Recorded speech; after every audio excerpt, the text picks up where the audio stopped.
and you are given a function gx, which is a rational function. It's worth knowing how to name those functions. This is called a rational function. And if you want to know more about rational functions, then go into my channel and there is a video specifically describing a rational function.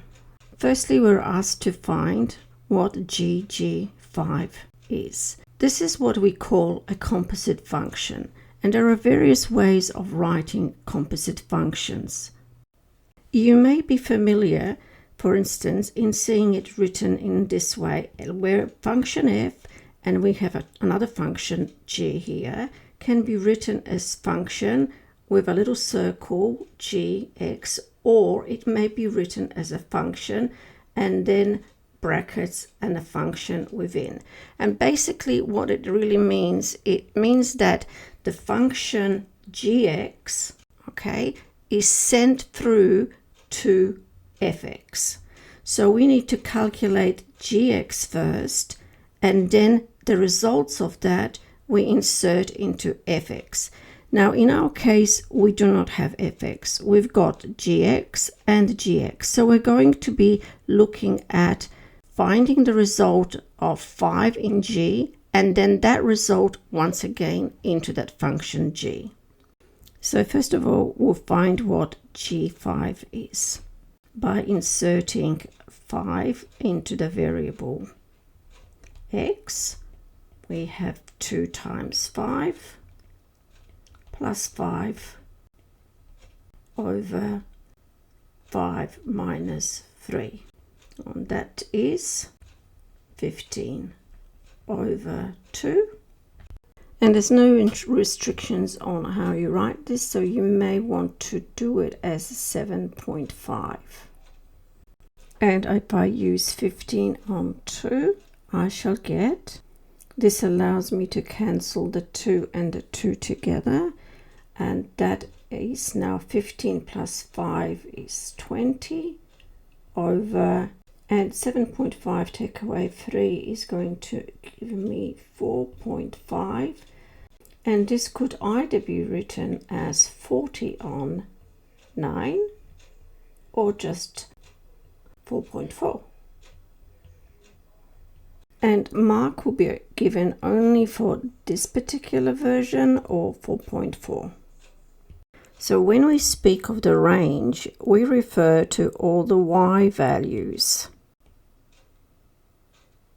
And we want to know what our graph is doing from anything above 5, x is equal to 5. So let's just say that this is 5 over here, and I'll put a dotted line because that will be fine. And we want to know how our graph is behaving when x is greater than 5. And we already know that g, when the variable is 5, it's equal to 7.5. So presumably this is at 7.5 here. Now what's happening to that graph? Is it going up or is it going down? Okay, let's play around.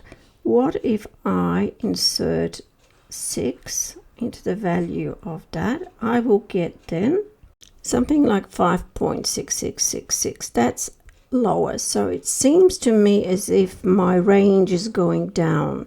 I'm not going to go one by one. Let's just say that I start off with 100. So 200 plus 5 is 205, and over 97. What am I getting then? I've now come down to 2.1, and that's quite far away. What about if I go really far, like say all the way up to 1000? Then I will have 2005 over 997, and now my answer is 2.01. So it seems to me as if I am decreasing my y values as I keep on going further away. But the thing is that it just does not seem to want to go past 2. It's gone 2.1, 2.01. And if I keep on going larger values of x, I will still not approach 2. This suggests that my range is between 7.5 and 2. In other words, my gx values are less than or equal to 7.5. They are equal to, but they cannot touch on 2. So they're just greater than 2. Your answer should say range, and we'll put them in those brackets, and that's going to be 2 less than y less than or equal to 7.5. In another video, I'll show you how to find the horizontal asymptotes and the vertical asymptotes. So it would be good if you actually subscribe to this channel, and then you'll get notification when it comes pretty soon. Now we need to find the inverse of gx. So what we'll do firstly is we will write gx as y. So we will write y is equal to, and now secondly we'll switch y and x. So y becomes x and x becomes y. And thirdly, you'll need to rearrange this equation for y. And this will probably take a number of steps. I would now like to bring anything with the y towards the left. And now I can take the y out. And finally, my y is equal to 3x plus 5 over x take 2. And my fourth step is therefore now to write y as the inverse of gx.